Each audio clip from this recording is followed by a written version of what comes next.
Good day mga paps. Ang gagawin natin ngayon ay magre-rewind tayo ng toroidal transformer. Ayan, ito yung ating gagamitin na materialis. Yung ating primary ito number 14, secondary ay 13. Ayan, sa mga beginner dyan at mga nagsisimula pa lang, pwede nyo pong sundan yan para makakuha kayo ng diskarte.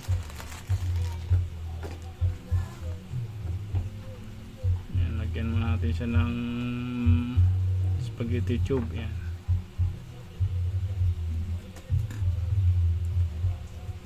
Pa-share at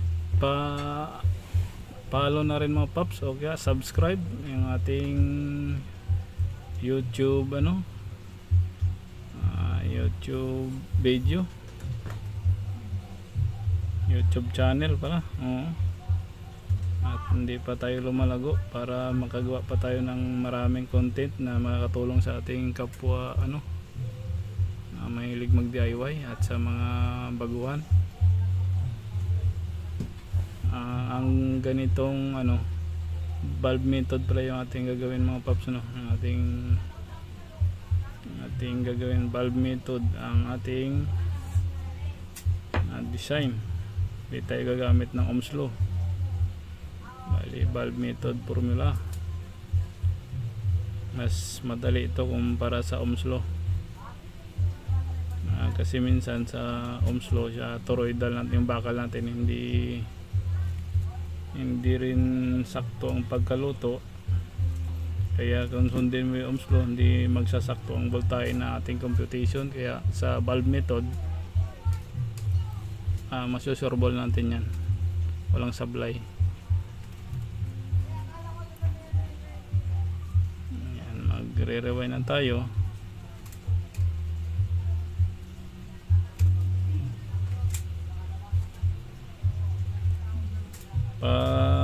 Subscribe, like and share mga paps para para lumago yung ating channel.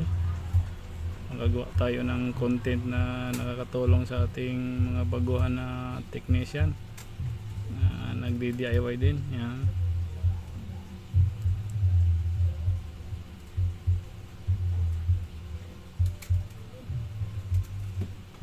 Bali ang ating gagawin ngayon mga paps ay primary lang muna. Ito ituro natin kung paano natin kunin yung yung primary winding, kung tama na ba or kulang pa, ganun.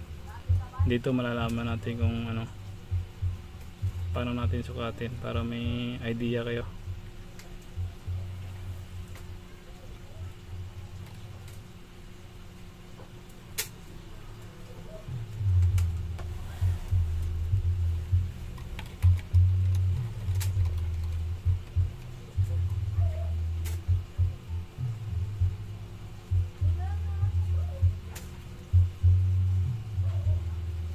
Medyo higpitan lang natin mga paps yung ating pag-rewind, kasi pag maluwag yung ating magnetic wire, gumagalaw yan pag lalo na humigop siya ng mataas na current, para maiwasan natin yung pagka shorted din. Kasi minsan pag maluwag ating rewind, ganyan din ang dahilan, nanginginig kasi yan pag lalo na pag malakas yung current, nagbabibrate kasi yan kaya medyo mahigpit. Yung core pala natin ay 12 kilos. Yan kasi hindi natin kailangan sukatin kung ano yung laki niya, hindi katulad sa may Ohm's law na kailangan natin sukatin yung area ng core.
ayan, halos nakaubos na tayo ng 3/4 mga paps.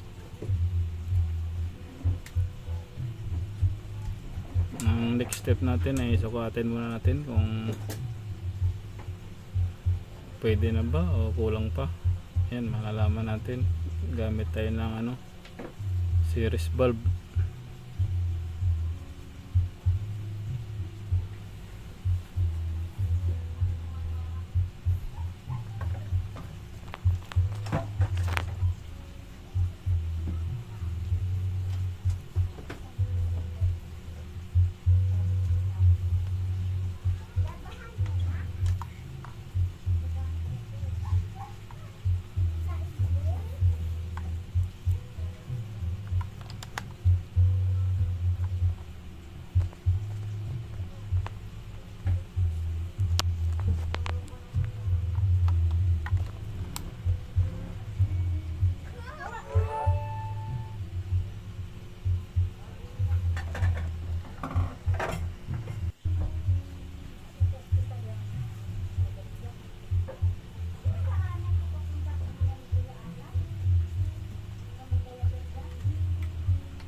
Ayan, pag testing mga paps, isang valve lang yung ating gagamitin, no? Hindi tayo pwede magdalawa kasi hindi natin masukat ng maayos yung ating transformer. Pag dalawang valve yung gamitin natin, kailangan isa lang.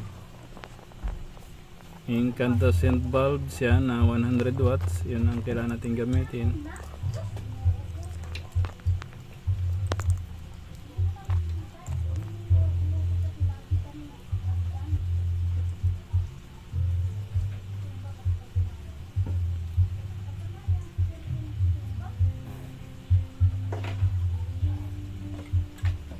Ready lang natin yung ating wire, no, na gagamitin.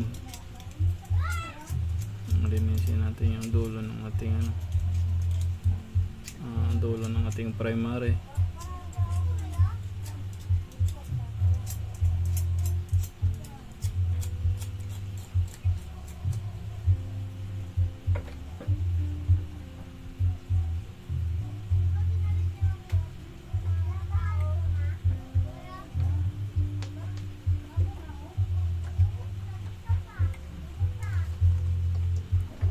Ayan, at ating testing. Medyo malakas pa yung liwanag ng valve, kulang pa. Kaya kailangan pa nating dagdagan yung ating rewind mga paps. Ganyan lang, step by step. Kaya sundan lang natin. Ngayon, sukatin natin kung ilang EC na yung ating na-rewind. Diyan natin malalaman kung ilan na yung ating na-rewind, para may idea tayo kung ilang ikot pa yung ating gagawin at kung gaano pa kadami.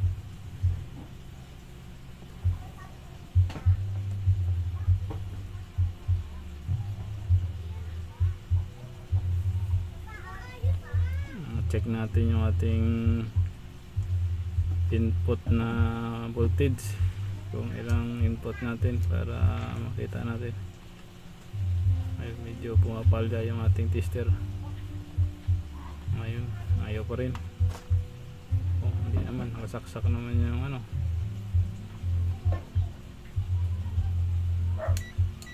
ayun, nasa DC pala.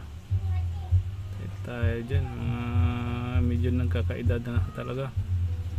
Naka 231 EC yung ating input. Kuha na natin yung ating dulo ng ating transformer. Ay naka series valve, ay naka 172 EC. Sa ganyan kadami na rewind mga paps, 172 EC pa lang yung ating nakuha. Kailan makakuha tayo ng kahit 220 o lumagpas na konti, pwede magawa tayo ng 220 o mas lagpas ng konti ng 220, mas maganda, mas malamig ang ating transformer.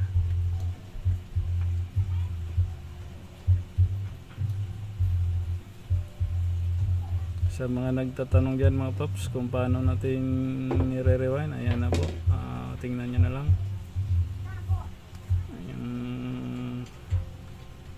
series series valve method natin. Magawa talaga kayo ng diskarte dyan kung paano ginagawa yan para hindi nasasakit yung ulo nyo sa formula ng Ohm's law.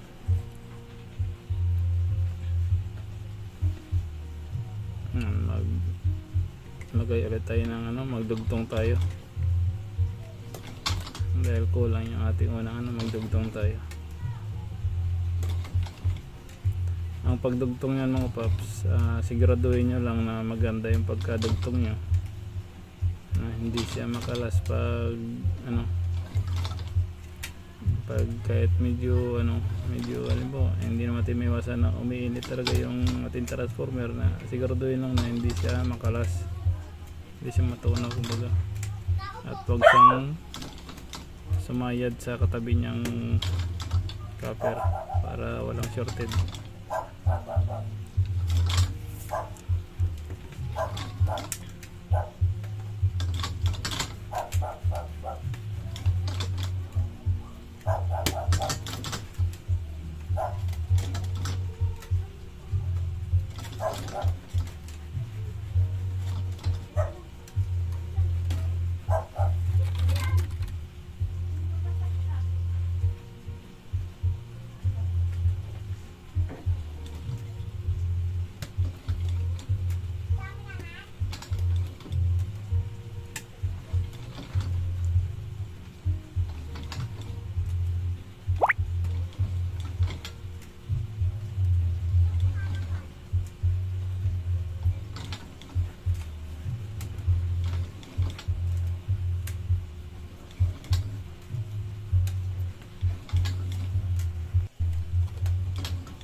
Parang tama na yung paps, yung haba niya, no?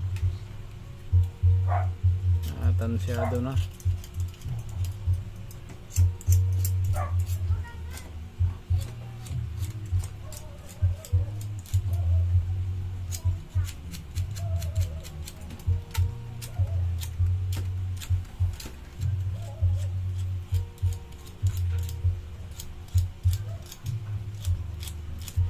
Linisin natin yung magdudugtong tayo mga paps. Dudugtong natin yung kinapos yung ating rewind.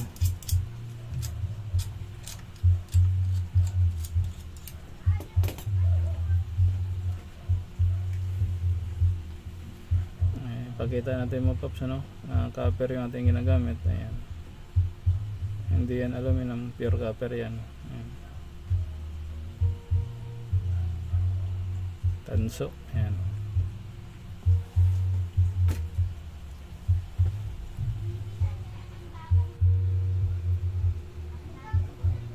Ayan, nadugtong na natin at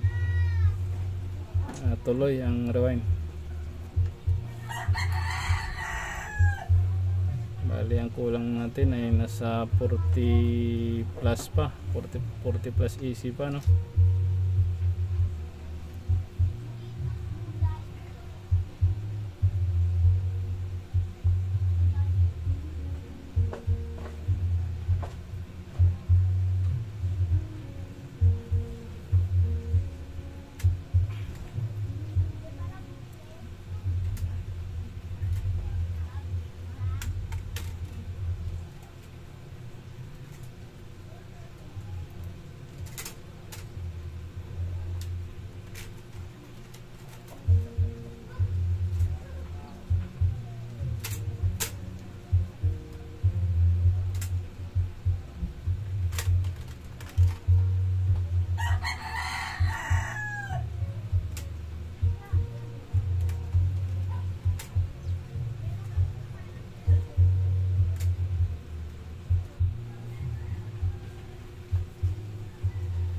Ayan, natapos natin mga paps, i-shortcut natin para ano.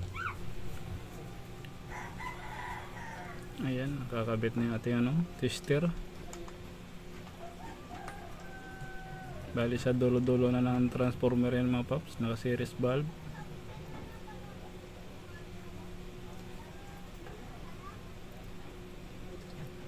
Saksak natin. Ayan, kuha na tayo ng 224 AC sa dulo na ng transformer yan, naka series valve tayo. Ibig sabihin pwede na, ayos na.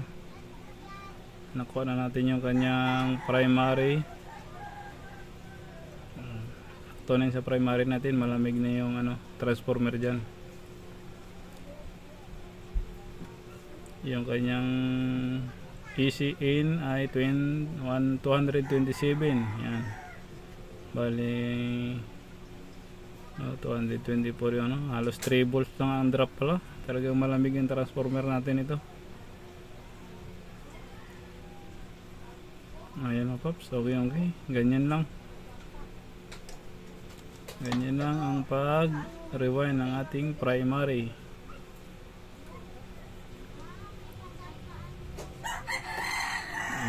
Next video naman natin mga paps ay ano, secondary naman, kung paano ang computation naman ng ano nito, ng secondary nya, para makuha natin yung ano, turn per volt nya.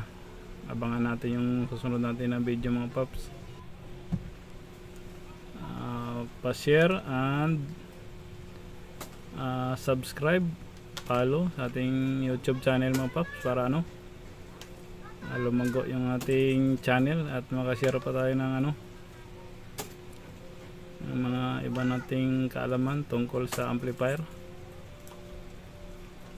Lagyan nating balot na ano,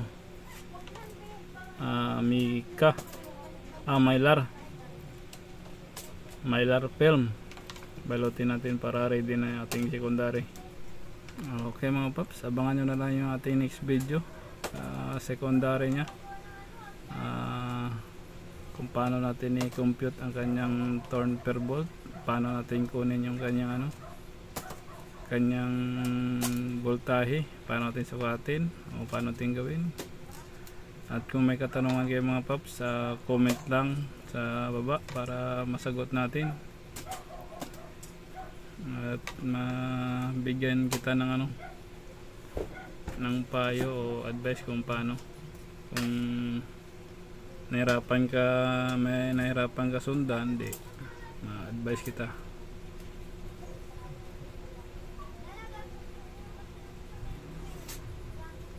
Ay prepare na natin yung ating next video para sa secondary. Okay mga paps, thank you. Subscribe at share mga paps sa ating video. Maraming salamat.